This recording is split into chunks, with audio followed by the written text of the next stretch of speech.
Skyy wants to teach her youngest son responsibility. Just listen to that for a second. Let it rain, let it rain, let it rain. Let it pour down so they can feel my pain. What's up, everybody? It's your girl B Octavia, and I'm back with another video. If you missed me, thank you. You know what I'm saying? If you are newly subscribed, thank you. If you do not know who I am, my name is B Octavia. I am 22 years old, and I'm from Washington, D.C. I'm also a mom, and I'm also an entrepreneur. My boutique is called B Octavia Boutique. I will have the link down below so you guys can go check out the dope items that I have up there as of right now. And let's get into the video. I know a lot of y'all I watched Black Ink Crew New York. That was the first Black Ink franchise that started the whole thing. On this episode, Skyy says to her best friend Allison that works in the boutique that Skyy owns in Miami that her youngest son was staying in the house that she bought for her mom. And she also said that she wants to teach him responsibility by having him pay $150 every month for rent, for whatever. She wants to teach him responsibility. And she wasn't there in his whole lifetime to teach him anything. Wow.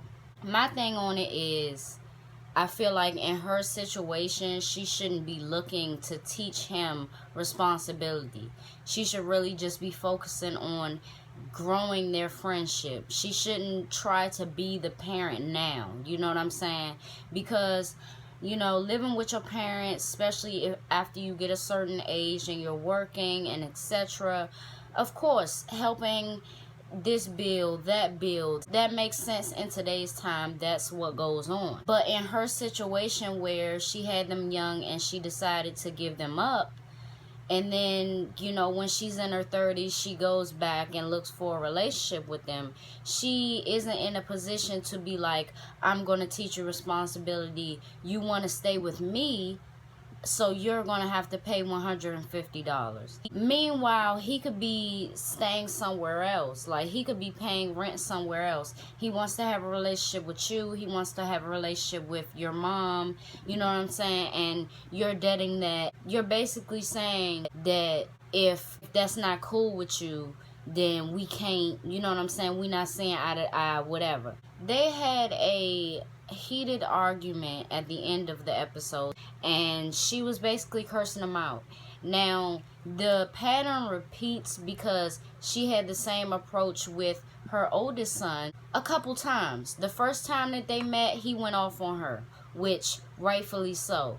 But the next time they met, it was the same thing where she was on the immediate defense. And while you want to act like the parent, you're not acting like a parent when you're talking to them in this way.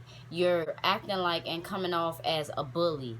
I will smack the shit out you. I will do this. I will whatever. You know what I'm saying? And especially once y'all meet and y'all embrace and you're that type of, you know, you're that way with him. Once he see this side of you, it's a stranger. And it's stranger danger, you know what I'm saying? So the argument turned into her lunging at him. She has this thing where she causes things to go down. She lunges at her kids, and then once the security comes in, she like, I want to talk to my son. I want to talk. You're coming off very aggressive. It doesn't really look like you want to have a conversation. You know what I'm saying? It doesn't seem like that. I don't hear it. I don't feel it. You feel me? Parenting, if you want to be that parent, if you want to step into that parent role, you have to embody that in every way. And as well as how you come off, you have to understand how you come off, and you have to understand how they're coming off as a response to you. I don't like her approach. You know what I'm saying? Like, you want them to look at you as a mom, but you going off on them like they ain't. She said that she disowns him and that he allegedly stole from her. And this is my thing.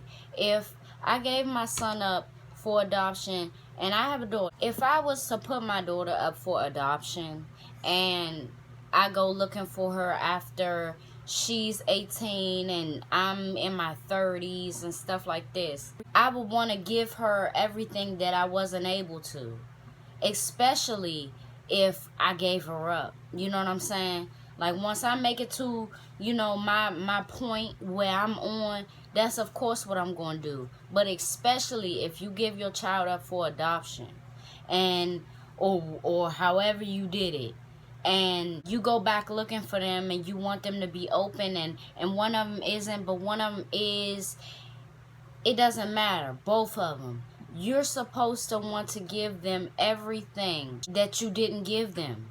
Your time, she didn't give. You know what I'm saying?